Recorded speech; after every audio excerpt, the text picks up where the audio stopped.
이스라엘 사람들이 블레셋과 첫 전투를 합니다. 아벡 전투라겠죠.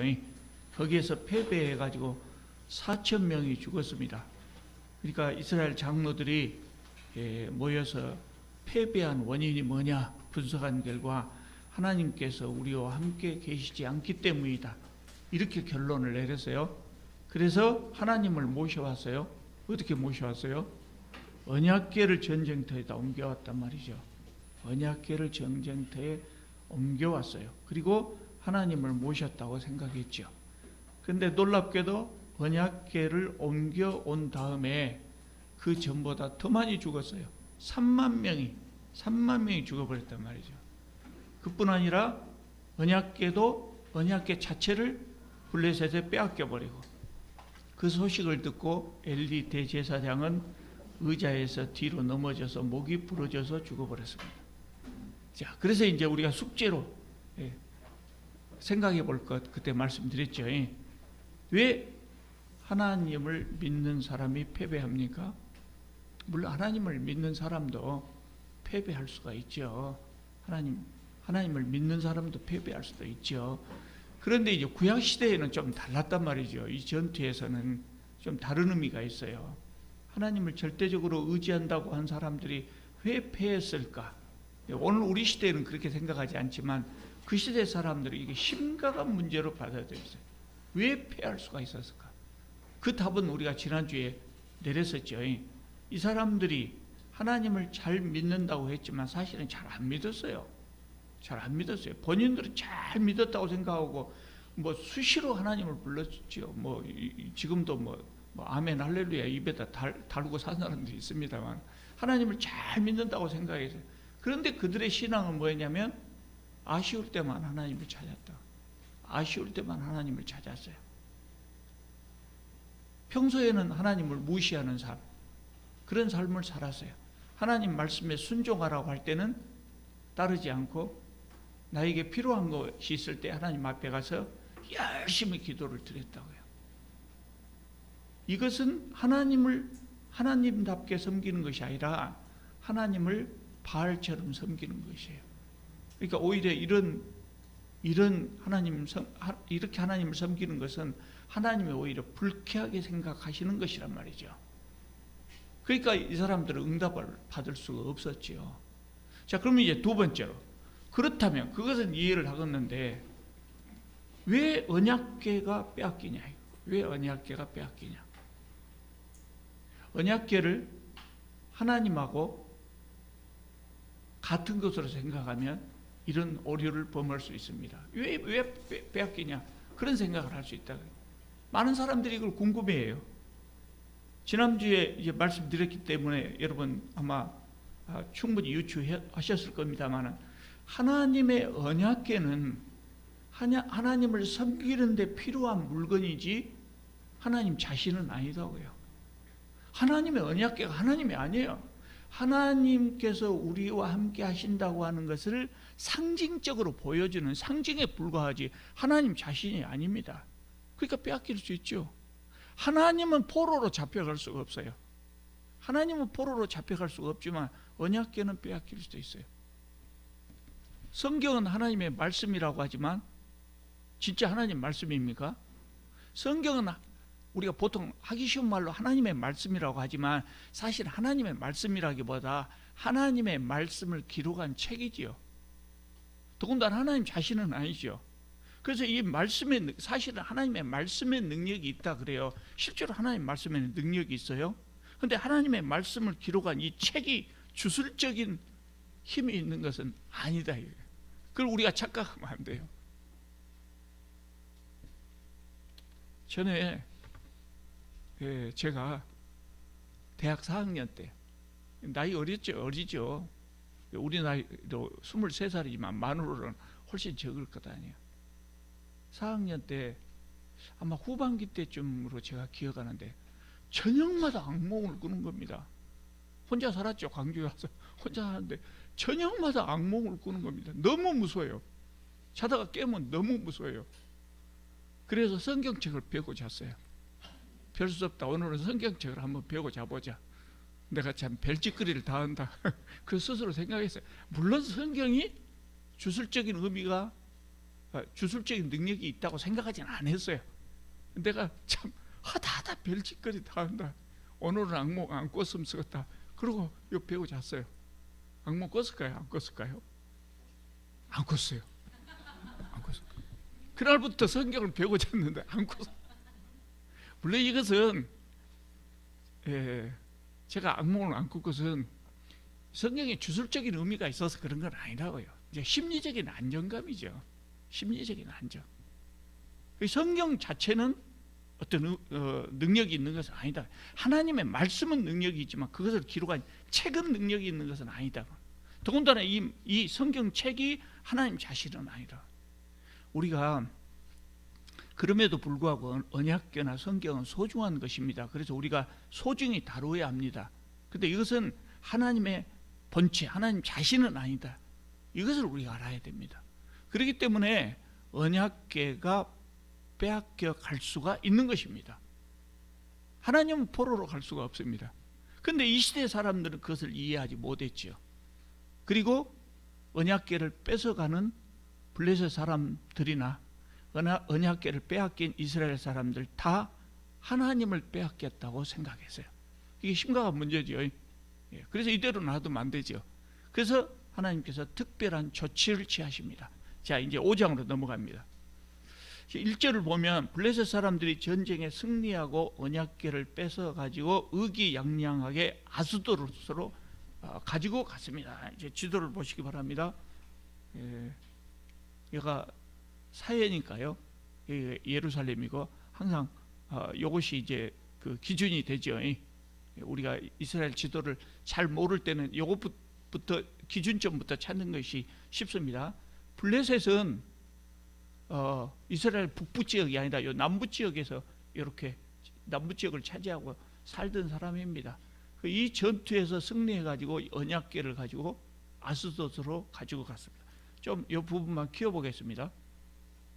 아스돗으로 가지고 갔습니다. 아스돗에 다곤 신전이 있습니다.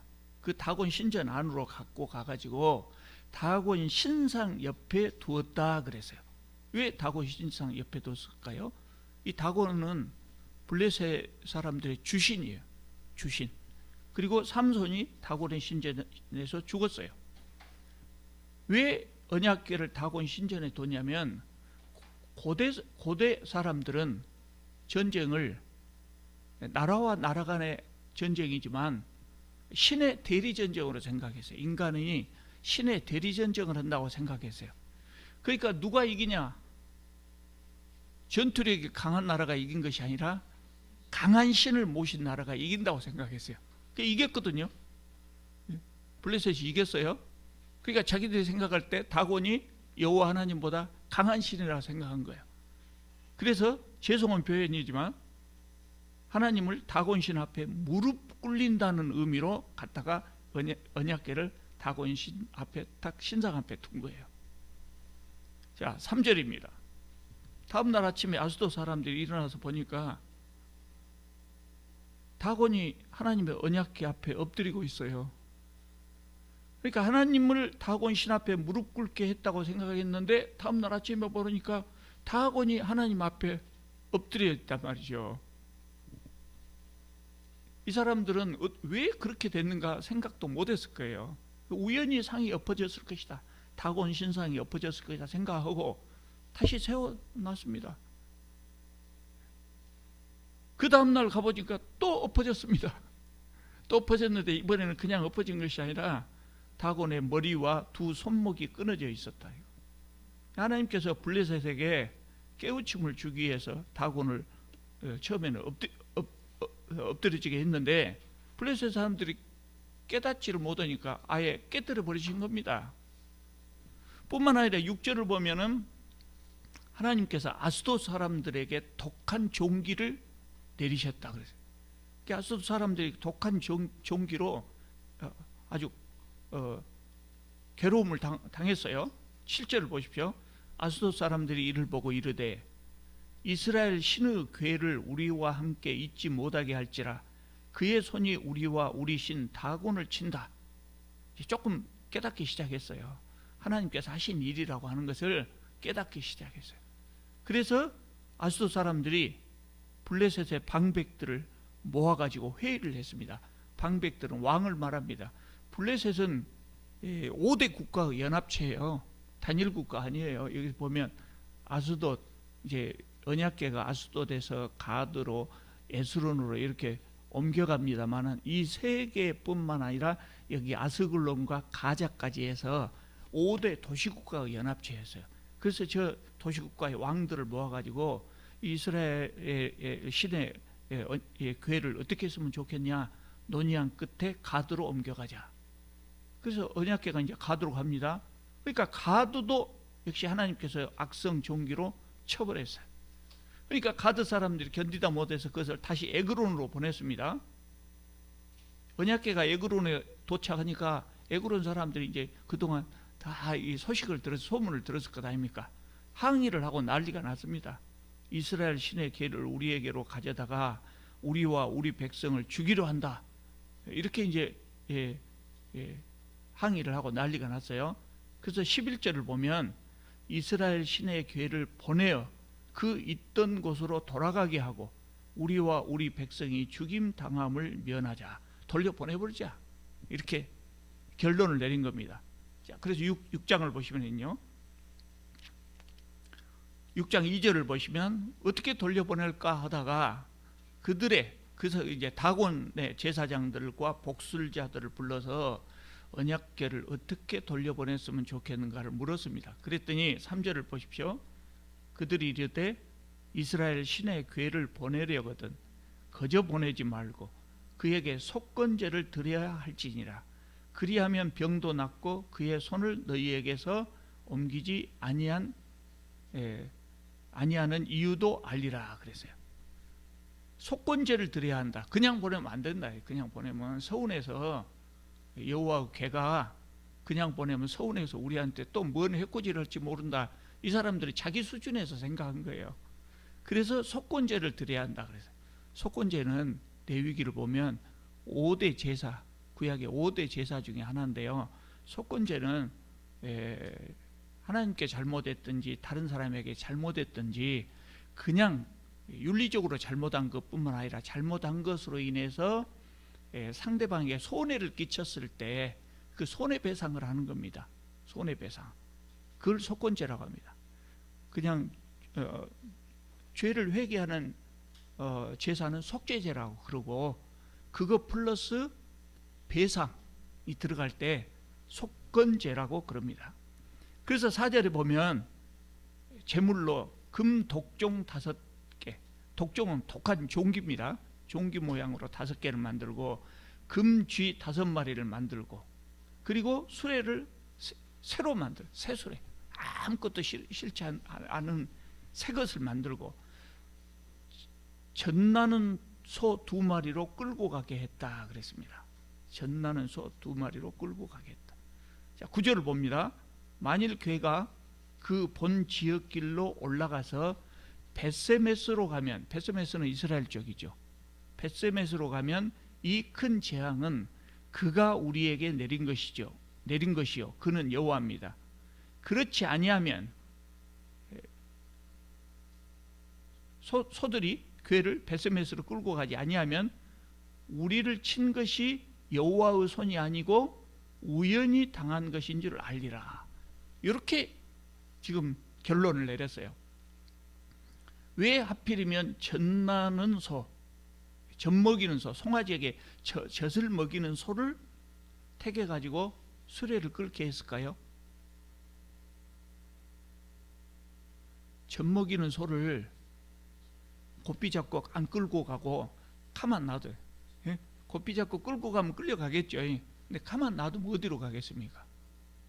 가만 놔두면 어디로 가겠습니까? 송아지 찾아갈 것 아닙니까? 송아지 찾아간다고요. 그렇기 때문에 이 젖먹이는 소를 거의 다 한 거예요. 가만 놔두면 젖먹이로 송아지 찾아가야 되는데 송아지를 안 찾아가고 벳세메스로 향하여 간다. 그럼 이것은 보통 일이 아니라고 생각한 거죠. 젖먹이지 않는 소는 자유로우니까 어떻게 가다 보니까 우연히 베스메스를 갈 수도 있잖아요. 그래서 그렇게 하지 않게 하기 위해서 젖먹이는 소를 선택을 한 겁니다. 12절을 보면 이 소들이 울면서 갔다 그랬어요. 송아지를 그리워하면서, 새끼들을 그리워하면서, 그러나 울면서 갔어요. 전혀 어느 쪽으로도 치우치지 않고 곧장 베스메스로 가는 길을 곧장 갔습니다. 그러니까 각종 재앙이 우연이 아니고 하나님으로부터 온 필연임을 확인한 것입니다. 블레셋 방백들이 베스메스 경계선까지 쭉 따라갔다 했어요. 따라갔어요. 그래서 그걸 확인했어요. 그리고 그들에게 온 형벌이 하나님으로부터 온 것임을 확인을 한 거죠. 자, 그렇게 해서 이제 정리가 됐습니다. 그러니까 이스라엘 사람들이 다시 전력을 갖추어 가지고 전투 태세를 갖추어 갖고 가서 이게 언약궤를 찾아온 것이 아니단 말이죠. 예. 되돌려줘서 받은 거예요. 자, 근데 6장 19절을 보면 어느 날 베스메스 사람들이 언약궤 안을 들여다봤다고 합니다. 들여다보려면 그냥 들여다보는 거 아닙니다. 뚜껑 열어야 합니다. 언약궤는 제사장이 아니면 만져도 안 돼요. 만져도 안 됩니다. 들여다봤습니다. 아주 크게 잘못된 것이죠. 하나님께서 그들을 벌하셔서 70명이 죽었다 그랬어요. 언약궤 자체가 아까 말씀드린 대로 주술적인 의미가 있는 것이 아니고 하나님 하지 말한 일을 안 해야죠. 하나님 하지 말라는 일은 안 해야죠.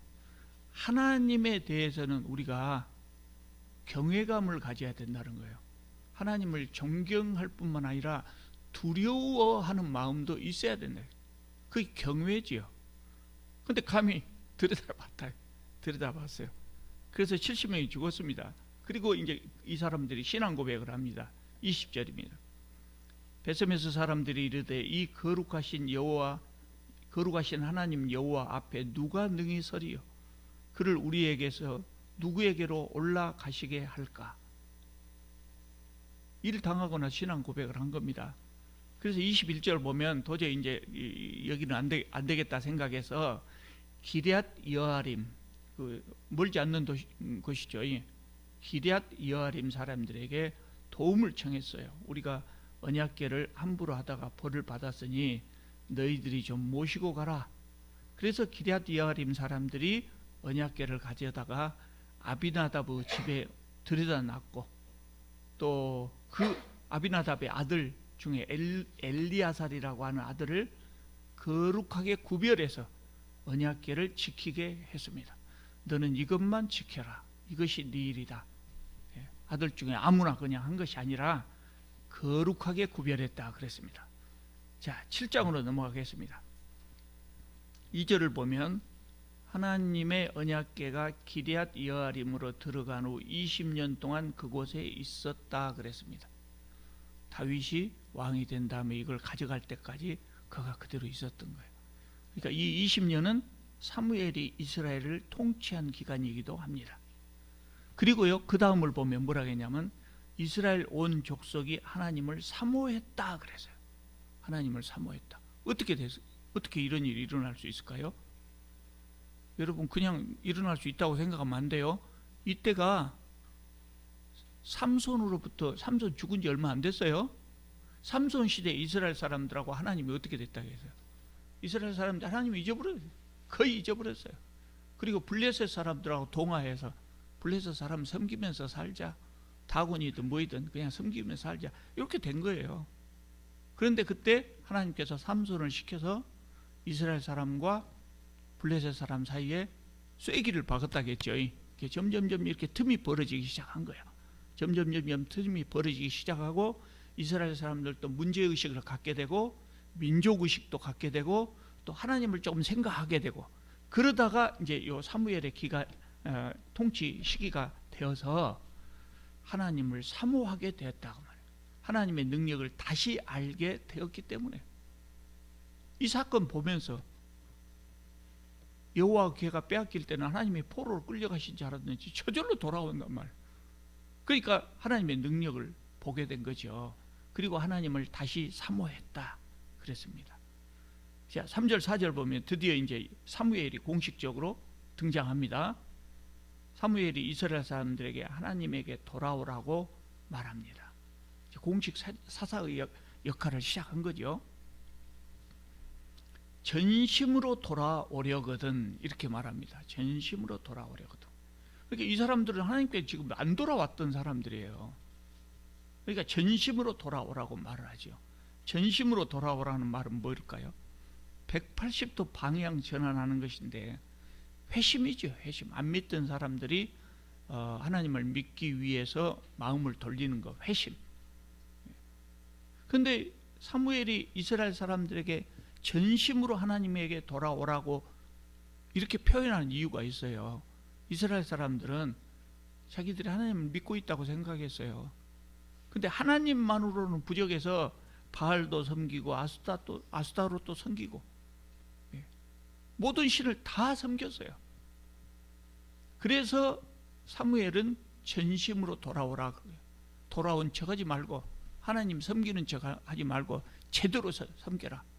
그러면 전심으로 섬기려면 어떻게 해야 돼요? 이방신을 모두 버리고 하나님만 섬기라. 하나님만 섬기라. 이것이 전심으로 돌아온 것입니다. 하나님은요, 하나님도 섬기고 다른 신도 섬기고 이런 거 안 좋아해요.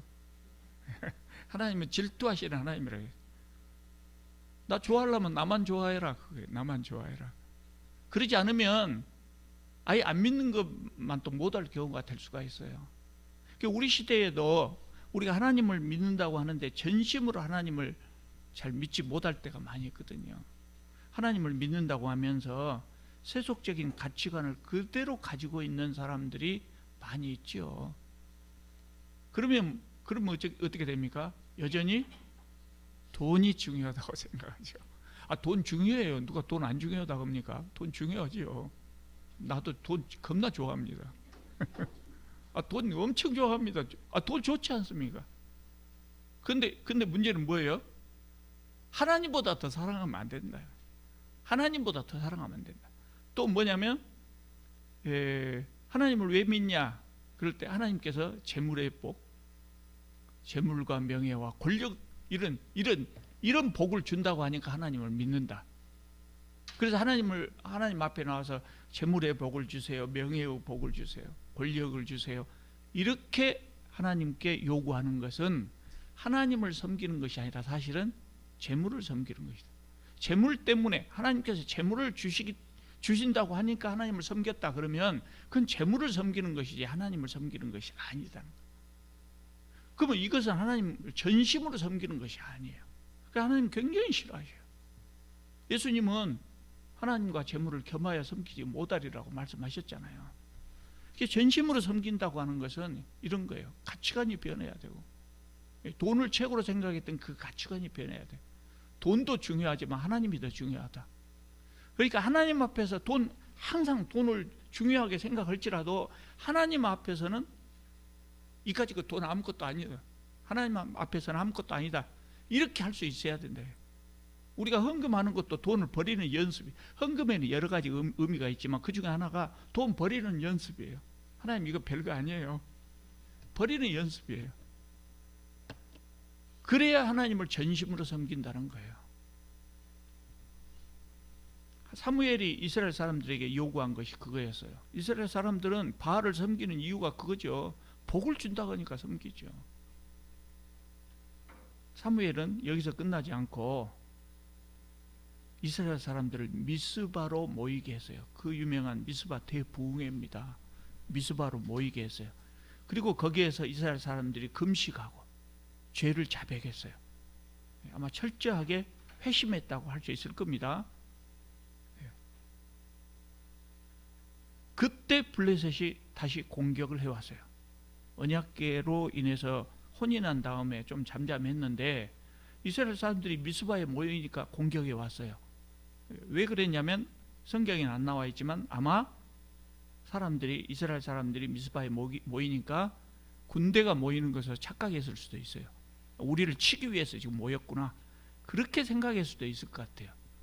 그래서 선공을 한 겁니다. 블레셋 사람들이 쳐들어온다는 소식을 듣고 이스라엘 사람들이 굉장히 두려워하죠. 왜냐하면 이들은 하나님 앞으로 돌아오기는 했지만 전쟁을 하시는, 전쟁에서 승리하는 하나님의 능력을 아직 보지 못했단 말이죠. 또 당시에 블레셋 군사력이 이스라엘보다 월등했어요. 이스라엘은 이때 기도하러 모였지 전쟁을 하기 위해서 모인 것이 아니라 전쟁 준비도 안 했어요. 그런 상황에서 블레셋이 쳐들어오니까 두려워했죠. 그래서 사무엘이 하나님께 기도합니다. 그리고 하나님 기도에 응답하십니다. 그래서 하나님께서 큰 우레를 바라시니까 블레셋 사람들이 정신이 혼미해졌다 그랬어요. 그래서 정신이 혼란한 틈을 타서 이스라엘의 블레셋을 공격해가지고 대승을 했습니다. 대승을 했습니다. 그리고 블레셋 사람들은 사무엘이 다스리는 동안 다시는 이스라엘을 공격하지 못했다 그랬어요. 다시는 공격하지 못했다. 그 이유를 성경이 뭐라고 하냐면요, 13절을 보면 하나님의 손이 블레셋을 막으셨다고 고백을 합니다. 자, 여기 미스바 전투입니다. 미스바에서 있었던 전투입니다. 아벡의 전투하고 한번 비교해 보십시오. 지난번에 아까 제가 서두에서 말씀드렸던 그 아벡의 전투. 이스라엘 사람들이 하나님이 우리와 함께 했으면 좋겠다고 생각해서 언약궤를 가져왔어요. 그러나 그들은 하나님의 도움을 받지 못했어요. 근데 이번에는 언약궤가 있어요, 없어요? 없어요. 미스바에 있는 거 아니에요. 기럇 여아림에 있어요. 안 갖다 놨어요. 안 가지고 왔어요. 그러나 하나님께서 그들하고 함께 하셨어요. 하나님께 도와주셨어요. 이유가 뭐예요? 진짜 하나님이 계신 거예요. 그 전에 하나님을 바알 섬기듯 섬길 때는 하나님께서 그들하고 같이 안 하셔요. 같이 안 가셔요. 그런데 여기는 진짜 하나님이 함께 하신 거예요. 이 사람들이 하나님의 도움을 구하기 전에, 아벡하고 다른 점이 하나님의 도움을 구하기 전에 하나님과 관계를 바르게 정립했다고 해요. 전심으로 하나님을 믿기 시작했다고 해요. 그러니까 하나님이 함께 하신 거예요. 언약궤가 중요한 것이 아니고, 언약궤가 중요한 것이 아니고 하나님을 어떻게 믿냐가 중요하다는 것이죠. 우리가 하나님을 믿는다고 고백합니다만 고백하는 것이 중요한 것이 아니고, 물론 고백도 해야죠. 그것만으로 완전하지는 못하죠. 하나님을 믿는다고 하면서도 하나님과 바른 관계를 형성하지 못하면 아무 의미가 없다는 거예요. 성경책 열심히 끼고 다니고 성경 아무리 열심히 읽어도 의미가 없다는 거예요.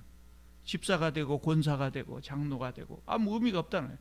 하나님을 하나님으로 섬기고 하나님을 바르게 섬기는 것이 중요하지, 성경 찬송 이렇게 끼고 다니는 것이 뭐 그런 의미가 있겠냐. 하나님께 순종할 생각도 하지 않으면서 하나님 말씀을 우습게 여기면서 필요할 때만 하나님한테 와서 이것 주세요, 저것 주세요. 그러면 하나님의 응답을 받지 못하는, 이것이 아벡 전투와 미스바 전투의 차이였어요. 우리가 세상을 살아가면서 우리 힘으로 도저히 감당할 수 없는 그런 어려움이 있을 때 우리가 하나님께 도와달라고 부탁을 하죠. 하나님께 열심히 기도하죠. 그럼 하나님 응답해 주시죠. 근데 때로는 응답받지 못할 때도 있거든요. 왜 응답받지 못하냐? 아벡 전투에서 실패한 이스라엘 사람, 그런 방법으로 하나님을 섬기기 때문이에요.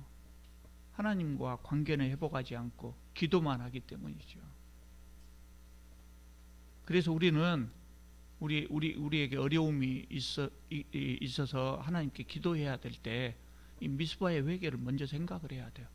하나님에게 도움을 구하기 전에 내가 하나님을 바로 믿고 있는가, 하나님과 나와 관계가 바르게 형성되어 있는가, 그것을 먼저 확인을 해야 돼요. 그러지 않으면 그것부터 고쳐야 돼요. 그것부터 고쳐야 돼요. 그냥 하나님께 돌아온 것이 아니라 전심으로 돌아와야 된다. 사무엘이 요구한 것이 그거였어요. 자, 15절 16절을 보면 사무엘이 사는 날 동안 이스라엘을 다스렸습니다. 그리고 해마다 베델과 길갈과 그 미스바를 순회하며 다스렸다 그랬습니다. 지도를 보면 여기입니다. 길갈은 여리고 근처라겠죠. 여리고 조금 북쪽에 베델이 있고, 그리고 왼쪽에 기도회에 열었던 미스바가 있고, 미스바가 요단강 동쪽에 요 위에도 있었어요. 미스바가 있고, 그리고 사무엘의 집은 라마에 있었어요. 그래서 이렇게 순회하면서 다스렸다 그래서. 그러나 본거지는 라마였어요. 자기 고향. 그래서 사무엘은 라마에 제단을 쌓고 거기서 제사를 드렸다 그랬어요. 원래 제사 드리려면 어디서 드려야 돼요? 실로에서 제사를 드려야 돼요. 실로는 여기 위에만큼 있어요. 실로. 그런데 실로에서 제사를 드릴 수가 없어요. 왜 그래요? 블레셋이 와서 언약궤를 탈취할 때 성막도 다 때려 부셔버렸단 말이죠. 그래서 거기 가서 제사를 드릴 수가 없으니까 사무엘이 자기의 고향 라마에서 제사를 드렸던 것입니다. 자, 8장으로 이제 넘어가겠습니다. 사무엘이 아주 늙었다 그랬어요. 1절을 보면 아주 늙었다. 사무엘은 여러 지역을 순회하면서 일해야 돼요. 특히 순회해야 될 필요가 뭐냐면 재판을 해야 되거든요. 사사의 제일 중요한 일이 백성들의 갈등이 있을 때 재판을 해줘야 돼요. 돌아다니면서 재판을 해야 되는데 늙어서 그렇게 할 수가 없단 말이죠. 그래서 두 아들을 사사로 임명했어요. 근데 이 두 아들들이 부엘세바에서 사사의 일을 했다 그랬어요. 부엘세바는 이스라엘 남쪽 끝이에요. 여기서 쭉 내려가 남쪽 끝. 그래서 지난번에 말했죠. 단에서 부엘세바까지. 단에서 부엘세바까지. 저 남쪽. 그래서 이 부엘세바는 사무엘이 있는 라마에서 80km쯤 떨어진 곳이란 말이에요. 꽤 많이 떨어진 곳이에요. 그러니까 사무엘의 그 감독이 제대로 미치지 못하죠. 그러니까 이 두 아들을 사사로 임명했는데 두 아들들이 덕이 없는 지도자였어요. 그 재판하면서 3절을 보면 뇌물을 받아먹고 재판을 했다고 해요. 사사의 가장 중요한 것이 재판인데 뇌물 받아먹고 재판하면 뭐 재판하나 마나죠. 그런 사사는 없는 것만 또 못하죠. 자식을 잘 키운다는 것이 참 어려운 일이에요. 사무엘 훌륭한 사람이었지만 자식들은 아버지를 본받지 못했어요. 저도 자녀들을 훌륭하게 잘 키운 사람들 앞에 가면 저절로 고개가 숙여지더라고요. 저절로. 우리 동로에 저쪽 비학교에 가면 최 누구 장로님이 계셔요. 은퇴하셨는데 그분은 아들이 둘인데 두 아들을 하나는 서울대 의대, 하나는 연세대 의대. 그렇게 공부도 잘하고 또 이 아들들이 아주 신실한 아들들. 이렇게 그 장로님 앞에 가면 옷깃을 여미게 돼요. 이렇게 훌륭하신 분이에요. 아니 정말 자녀들에게는 우리가 장담할 수가 없거든요. 더군다나 지금은요. 옛날에는 자녀들 말 안 들으면 때려 죽여도 누가 말 안 해요. 이 시대는 절대적인 권한을 갖지요. 그런데 우리 시대는 그러지 않잖아요. 아이들 키우면서 몇 때리면 요새는 우리나라에서 옛날에 미국이 그런다 해서 참 희한하다 그랬는데 요새는 우리나라에서 경찰에다 고발해버려요. 그런 시대가 됐단 말이에요. 그렇게 자녀들을 우리의 뜻대로 잘 키운다고 하는 것이 쉽지 않은 문제인 것 같아요. 사무엘이 이렇게 되어버렸단 말이죠. 그러니까 백성들이 바로 누구를 생각하겠어요? 엘리 제사장의 아들들을 생각하죠. 엘리 제사장의 아들들도 그랬는데 사무엘의 아들들도 그런가? 그러니까 걱정이 되겠죠. 그래서 뭔 생각을 할까요? 우리도 왕이 있었으면 좋겠다. 우리도 왕이 있었으면 좋겠다. 그 왕 세워봐야 다 똑같지만 없는 것은 좋아 보여요. 그래서 우리도 왕이 있으면 좋을 텐데 블레셋의 심리학 걱정할 필요도 없을 텐데 올바른 재판을 받을 수 있을 텐데 뭐 이런 생각을 하게 되는 것이죠. 그래서 4절을 보면 백성의 장로들이 모여서 사무엘에게 갔어요. 그리고 사무엘 아들들을 핑계로 대면서 우리에게 왕을 세워달라 그랬어요. 사무엘이 기뻐했을까요? 안 했을까요? 기분이 좋을까요? 안 좋을까요? 자기가 지금 왕이잖아요. 왕이라는 제도는 아니지만 왕처럼 지금 다스리고 있어요. 사무엘이 사사로서 다스리니까 왕을 요구하니까 기분이 안 좋죠. 하나님께 기도했어요. 7절을 보면 하나님께서 백성의 요구대로 하라 그랬어요. 요구대로 하라. 그러면서 하신 말씀이 그들이 너를 버림이 아니요 나를 버려 자기들의 왕이 되지 못하게 함이니라 그랬어요. 이스라엘의 왕이 누구예요? 이스라엘의 왕은 하나님이에요. 주변의 다른 나라하고 달라요. 주변의 다른 나라들은 왕이 신의 아들이에요. 다 신의 아들이에요. 그래서 신이 다스린 거나 마찬가지다고 생각한 거죠. 근데 이스라엘에서는 왕이 하나님이에요. 그리고 인간 왕은 하나님의 심부름꾼이에요. 대리인이에요, 대리인. 그럴 뿐이에요. 그렇게 이스라엘 왕하고 다른 주변 왕하고는 개념이 달라요. 그래서 이 말씀을 하나님이 하신 거예요. 나를 버려 자기들의 왕이 되지 못하게 했다. 이렇게 말씀하신 거예요. 이 부분을 읽어보면 우리가 오해할 수 있어요. 하나님께서 왕정, 이스라엘의 왕정을 원치 않으셨을까? 부정적으로 생각했을까? 근데 그건 아니에요. 우리가 저 앞에서 봤는데 이제 잊어버리고 넘어왔을 겁니다. 아마 신명기 17장에 보면 모세가 미리서 이야기를 해요. 훗날 백성들이 왕을 요구할 줄 알았단 말이죠.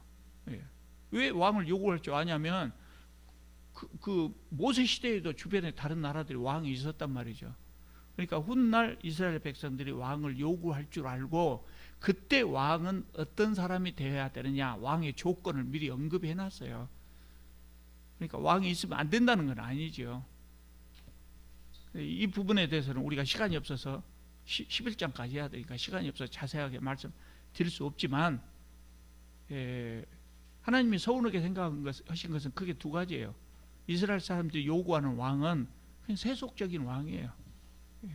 우리를 편안하게 잘 지켜줄 왕이었단 말이죠. 그리고 기다리지 못해서 하나님의 때를 기다리지 못해서 하나님께서 알아서 왕을 세워주실 텐데 기다리지 못했어요. 그래서 기다리지 못해서 먼저 세운 왕이 누구예요? 사울이에요. 근데 사울이 제대로 다스리지 못하고 그 다음에 나타난 다윗은 제대로 통치를 했어요. 그러니까 이 사람들이 조금 더 기다렸으면 다윗이 바로 왕이 됐을 수 있어요. 하나님의 때를 기다리는 것이 그렇게 중요해요. 그것이 문제였다는 거죠. 자, 10절에서 18절까지 쭉 보면 사무엘이 하나님께서 지시하신 대로 왕정의 폐해를 소개합니다. 왕정이 시작되면 이런 문제가 있을 것이다. 그래도 이스라엘 백성들이 뜻을 굽히지 않습니다. 19절 한번 보십시오. 백성이 사무엘의 말 듣기를 거절하여 이르되 아니로소이다. 우리도 우리 왕이 있어야 하리니 우리도 다른 나라들 같이 되어 우리의 왕이 우리를 다스리며 우리 앞에 나가서 우리의 싸움을 싸워야 할 것이니이다. 이렇게 말했어요. 무슨 단어가 눈에 띕니까? 눈에 띄는 단어가 하나 있죠. 예? 우리 다 우리 하고 있다. 하나님의 뜻을 물어보는 것은 없어요. 우리. 이게 꼭 우리 시대 우리가 기도하는 모습하고 비슷하거든요. 기도하면 다 들어준다고 생각하고 우리는 그냥 하나님을 막 조르고 있거든요. 끝까지 졸라. 그래도 안 들어주면 에이 밥 안 먹어. 그 음식 기도를 그렇게 하려고 하면 안 된다 그 말이에요. 에이 밥 안 먹어.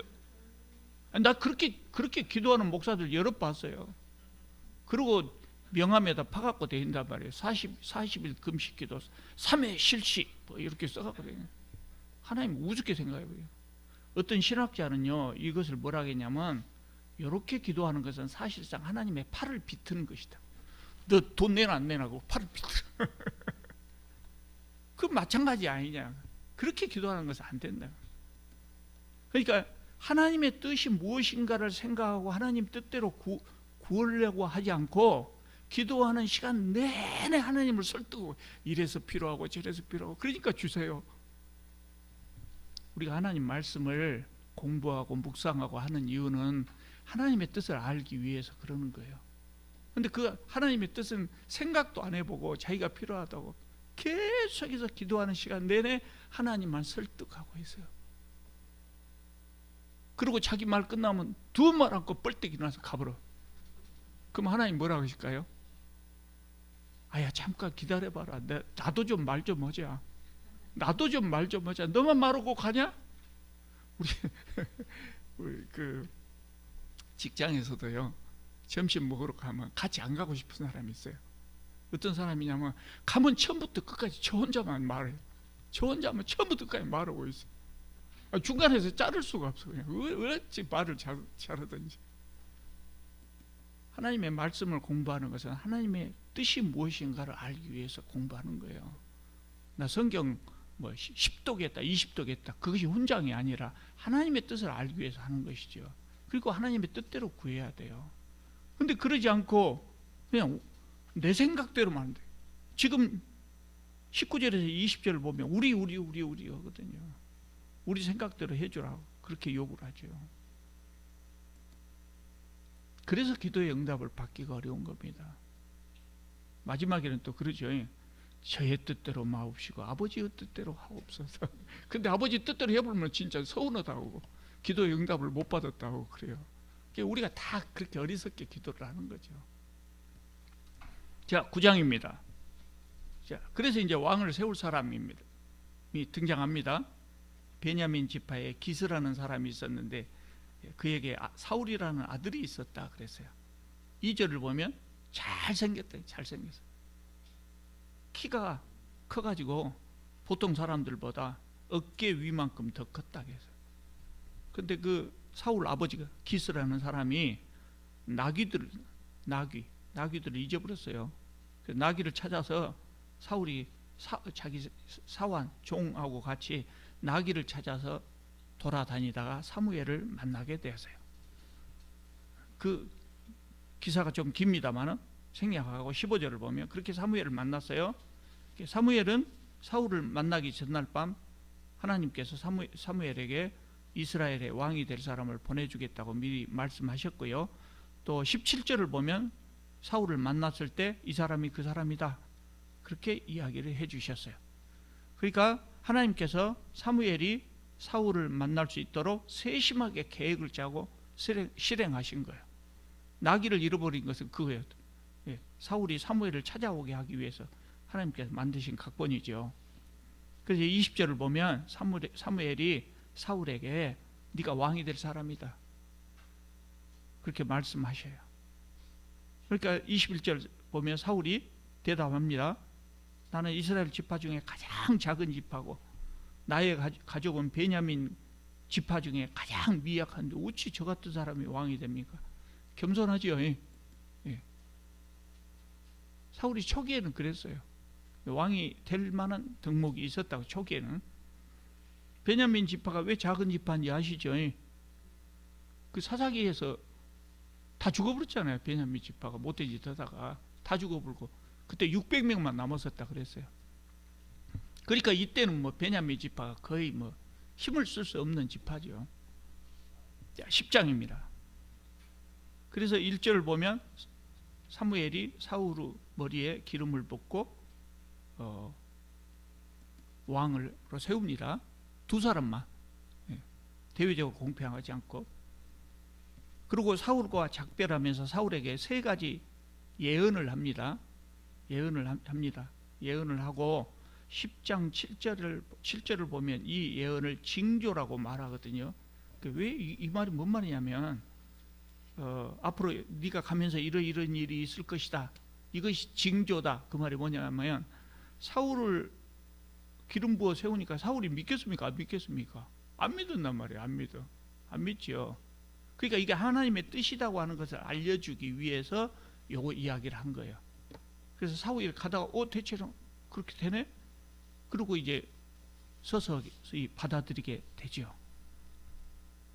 그리고 이제 사울을 왕으로 세우기 위해서 백성들을 미스바로 불러 모으고 그 제비 뽑기를 합니다. 제비 뽑기를. 처음에는 12지파 중에 하나를 뽑으니까 베냐민 지파가 나오고, 베냐민 지파의 가족 대표들을 불러갖고 뽑으니까 이 사울의 할아버지가 나오고, 그 다음에 이제 사울 할아버지 집안 중에서 뽑으니까 사울이 나오고, 제비 뽑았습니다.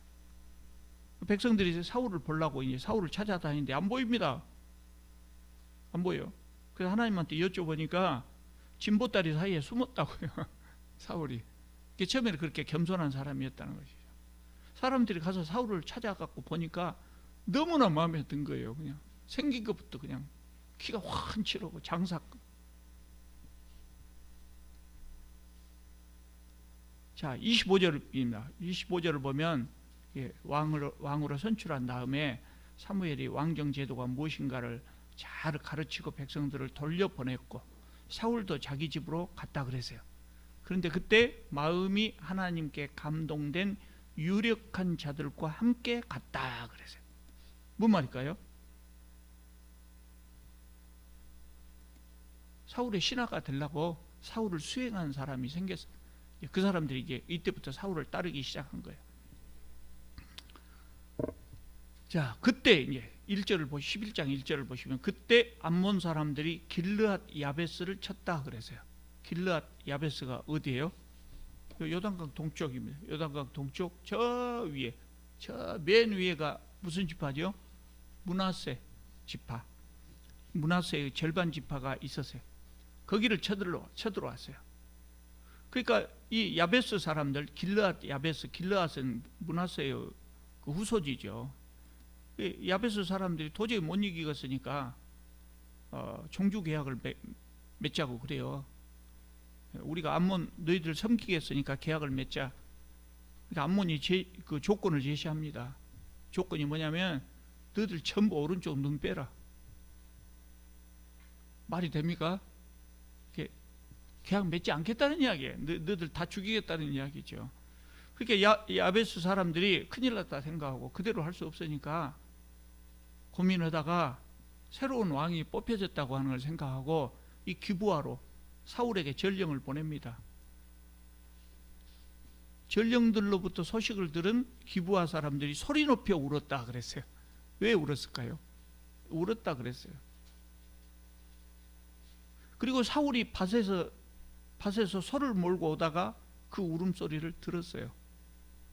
사울이 세상에 왕으로 선출됐는데 소를 몰고 밭을 갈았다고. 이때는 왕정이 아직 완전히 확립되기 전이었기 때문에 사무엘과 같은 사사처럼 했던 것 같아요. 그러니까 각자 자기 땅이 있잖아요. 사울도 자기에게 배당된, 자기 조상들에게 배당되고 자기가 쭉 내려온 그 땅이 있어서 그 농사 짓고 있어요. 그러다가 전령으로부터 자초지종을 듣고 화가 났죠. 그리고 이 말을 듣고 있을 때 하나님의 영이 크게 임했다. 그게 능력을 받는 순간입니다. 지금 능력을 받는 순간. 그래서 7절을 보면 소 잡아갖고 각을 떠가지고 이스라엘 12지파 모든 지역에 골고루 보내면서 전부 나와라, 전쟁하자. 안 나오면 이렇게 된다 이거예요. 소를 각을 떠가지고 안 나온 사람은 배신자니까 죽는다 그 말이죠. 길라 사람들이 왜 기브아 사람들이 왜 울었냐면요. 사울 집안, 기브아 사람들, 사울 집안이죠. 이 사람들하고 길르앗 야베스 사람들은 특별한 인연이 있는 사람들이에요. 뭔 인연이 있냐? 아까 사사기 21장에 나온 이야기. 600명 남았을 때 신부들을 어디서 데려왔어요? 여기서 데려왔어요. 길르앗 야베스에서 보쌈해 갖고 400명 보쌈해 갖고 데려왔어요. 그러니까 길르앗 야베스는 기브아 사람들에게는 어디요? 처가, 외가예요. 처가고 외가. 그러니까 크게 운 거예요. 그리고 사울도 분노하고. 암몬 사람들은 길르앗 사람들이 종주계약을 맺자 하니까 이것들 항복하겠구나 방심하고 있었죠. 근데 사울이 열심히 쫓아가 가지고 새벽에 기습 공격을 해갖고 완전히 제압해 버립니다. 그 11절을 보면 그렇게 나옵니다. 남은 자가 다 흩어져서 둘도 함께한 자가 없더라. 대승을 거둔 거죠. 대승을 거둔. 12절을 보시면은요, 이렇게 되니까 백성이 사무엘에게 이르되 사울이 어찌 우리를 다스리겠느냐 한 자가 누구니까 그들을 끌어내소서 우리가 죽이겠나이다. 사울을 왕으로 삼을 때 어떤 불량배, 성경에 보면 어떤 불량배들이 반대했다고 표현되어 있어요. 그러니까 그놈들 어디가 있냐, 봐봐라, 사울이 이렇게 잘한다, 그놈들 가만 안 두겠다, 그런 거예요. 그러니까 13절을 보면 사울이 뭐라고 대답합니까? 이날에는 사람을 죽이지 못하리니 여호와께서 오늘 이스라엘 중에 구원을 베푸셨습니다. 사울 괜찮은 사람이죠. 이때까지는 괜찮아. 왕으로 임하면 충분하죠. 그래서 14절 15절을 보면 사무엘이 백성들을 길갈로 데리고 가서 여호와 앞에서 사울을 왕으로 삼았다. 이렇게 사울은 명실공히 왕이 된 것입니다. 자, 오늘 말씀 여러 가지가 있었습니다만은 말씀을 생각하시면서 또 우리 함께 합심해서 기도드리겠습니다.